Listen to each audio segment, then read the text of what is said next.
This is Movie and a Beer, a podcast based in Portland, Oregon, where you can share in our discussion about movies and what beers go best with them. From classic cinema to the latest blockbuster, we all can use a little help figuring out what beers to enjoy in the theater or at home. So listen in and explore with us the vast world of ales and lagers to pair up with your movie experience.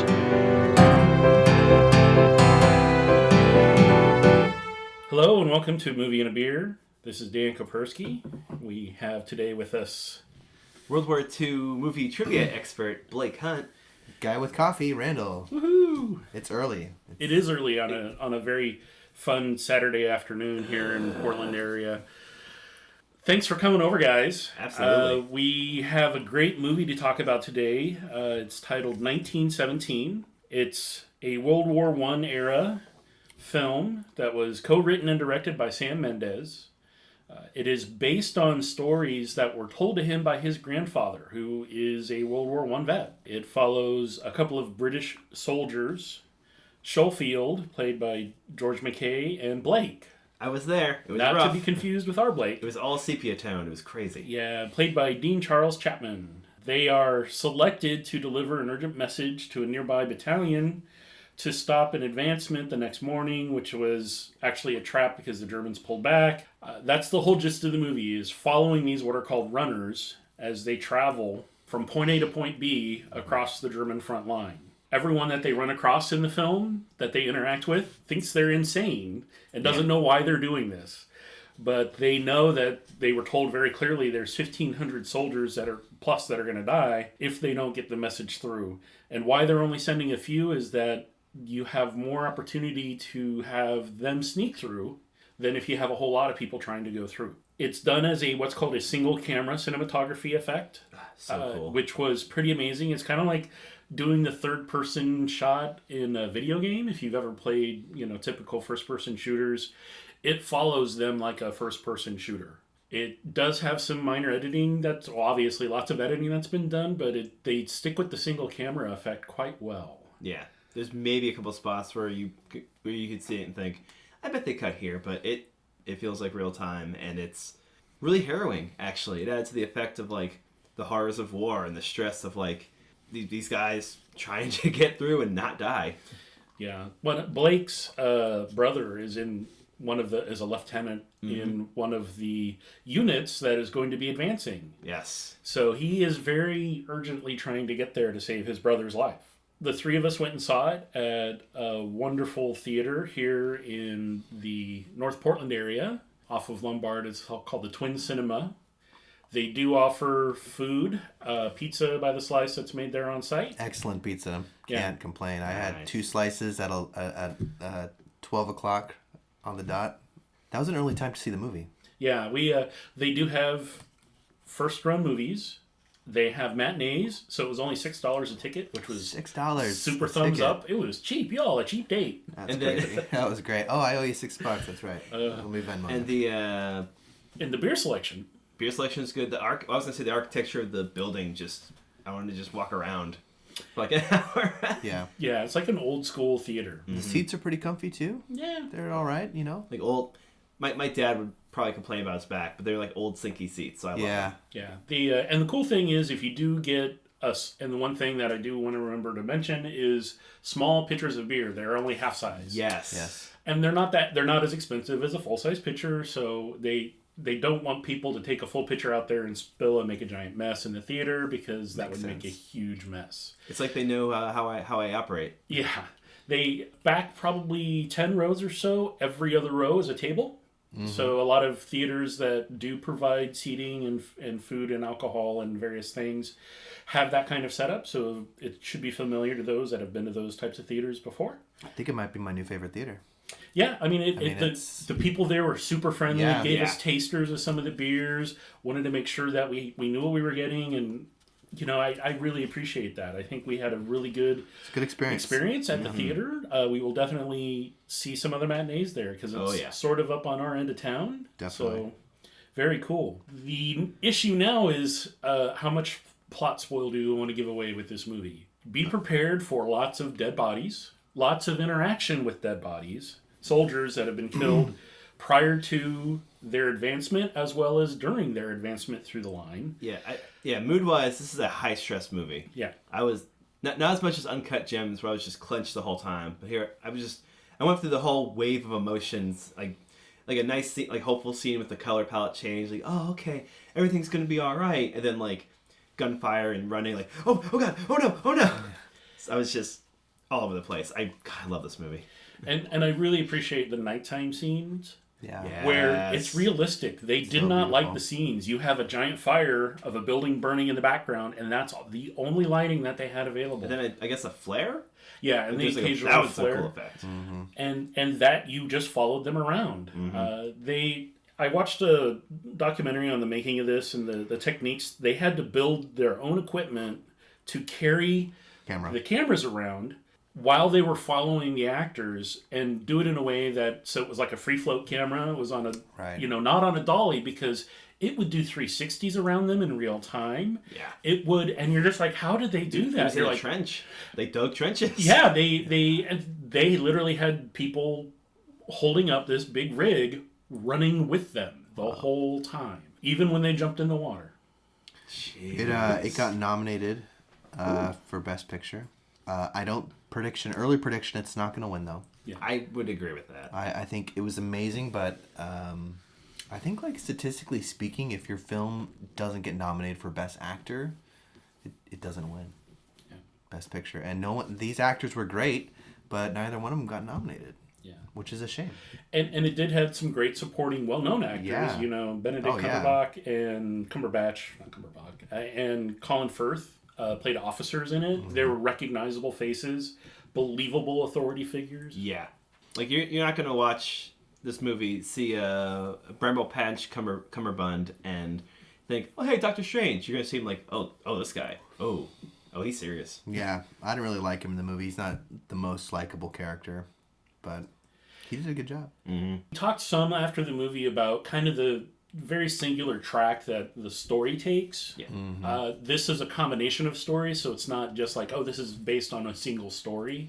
Right. So it's a composite. It's a composite, and there are some, what you would say, logical gaps that occur, even though you do follow them in quote unquote real time. There's a gap where it's black, which is kind of cool because it's an extended black period, and you're like, is he dead? I legit thought the film broke. I was like, do we have to get a refund? Yeah, right.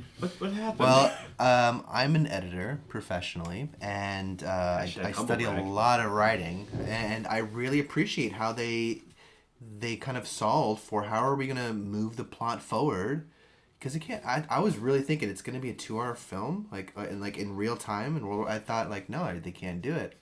But they figured out a really clever way. I'm just going to nerd out for a second for our audience. Crap, I totally forgot what I was going to say. Narrative scene and immediate scenes, right? Immediate scenes where the characters are doing something in the film, like they're running, they're jumping, they're talking. Narrative summary, though, is where they have to pass time, right? Like, they're going to the bathroom. No one wants to see that. Or they're sleeping. No one wants to see that. And so the way they pass time in this film is that at one point there's a really intense, what was it? The lead character was trying to kill the sniper. Oh, yeah. And then, brilliant. Kicks the door open, and does he get shot? Like, they shoot at each other. Shoot at each other? Soldiers there, like, propped up, gun ready to, like, just go, and the door's open. Right. So they shoot each other, and he bumps Yeah. them. I think he just bumps his head really bad. Because you see later it's all wet. Yeah, he bleeds out a little bit. And so he passes out. And I thought the film was like, I was like, yeah, okay, like, is the film over? Is this it? Like, it's been real time up until this point, and then we just see the last main character die? That'd be so ballsy. But then he wakes up, and it's nighttime, and it's amazing. Yeah, this film really felt like you're watching the History Channel, kind of. Like, I would want the History Channel to be like this for everything.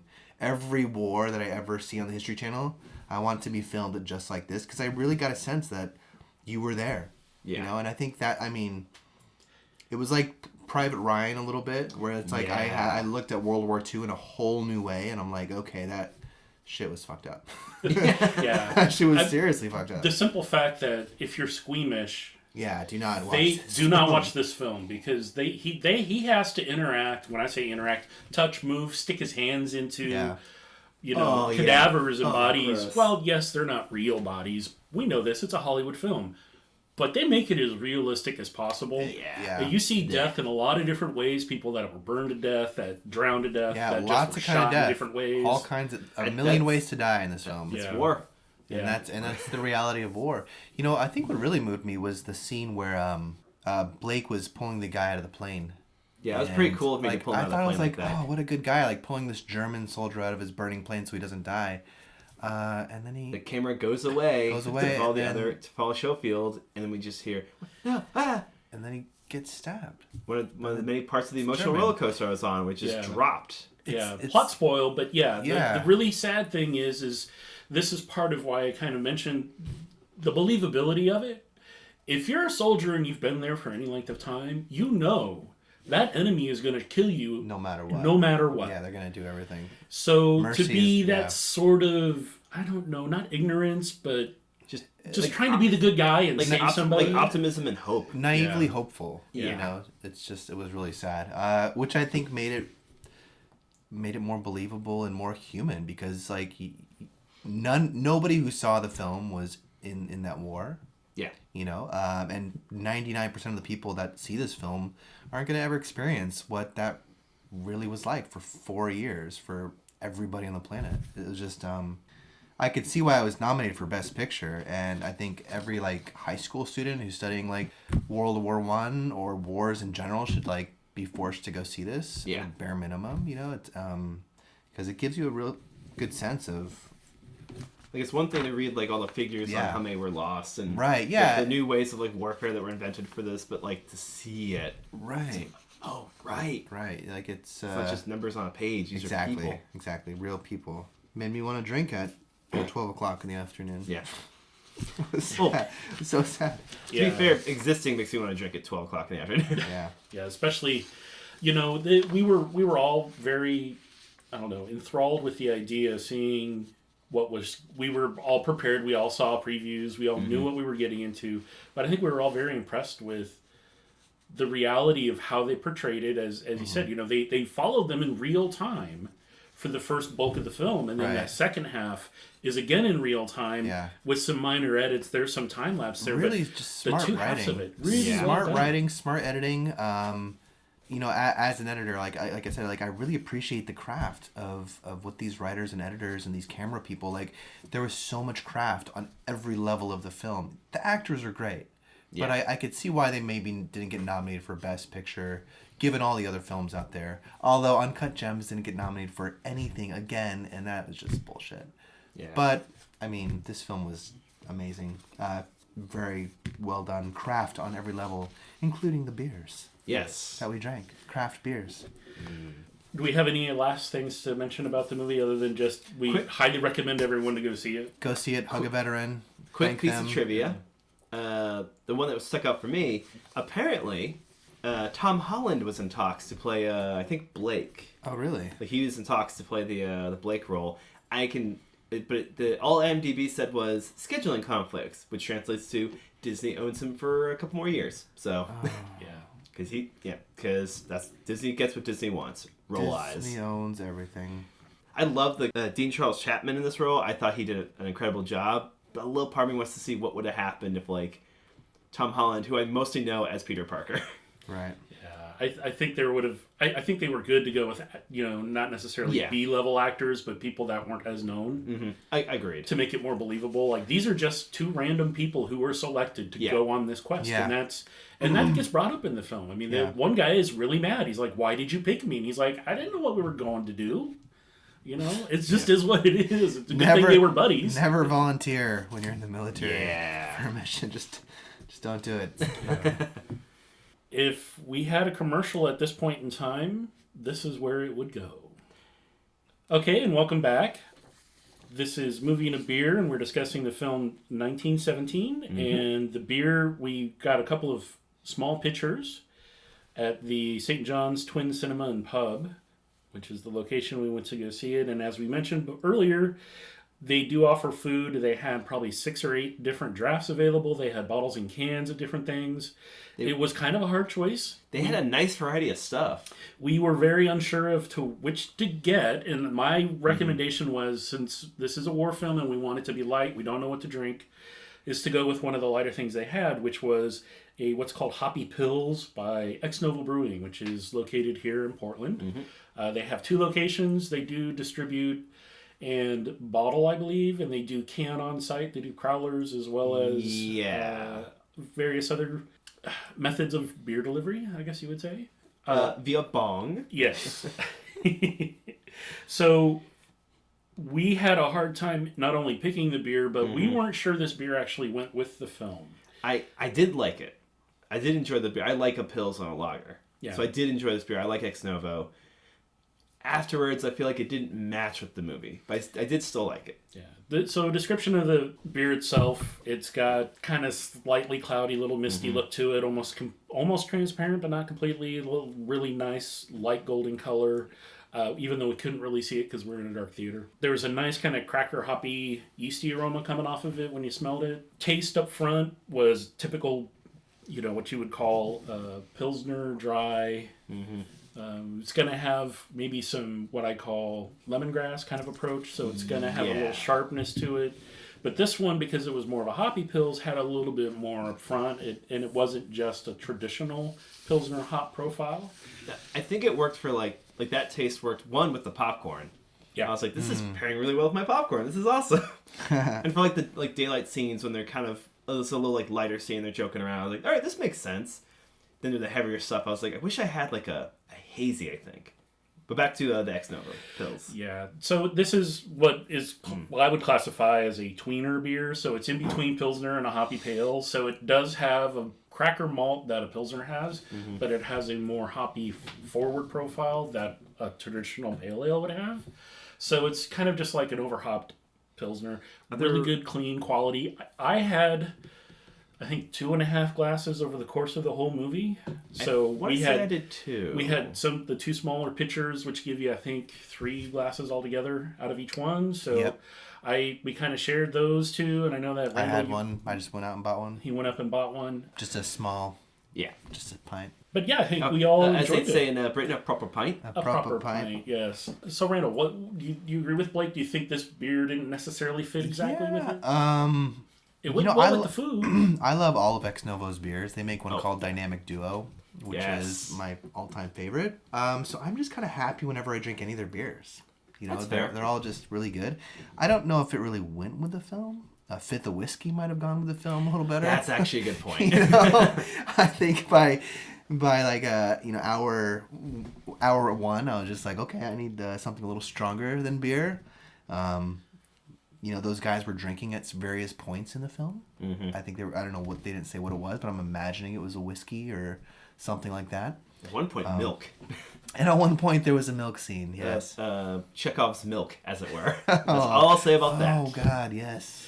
The milk came in handy later on. That's why, Imagine that. I mean, great kind of foreshadowing. It's like, why are you pouring the milk in your canteen? Why are you doing that? Back to the film, there was a couple of foreshadowing points that I thought weren't totally well done. Like when the guy walks onto the farmhouse, he's like, I got a bad feeling about this place.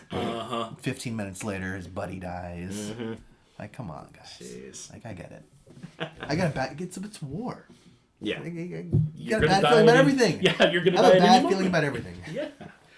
All right, so good film. Good beer. Good beer, just not necessarily a great pairing. Yeah. Highly recommend if you can find Ex Novo beer, give them a shot.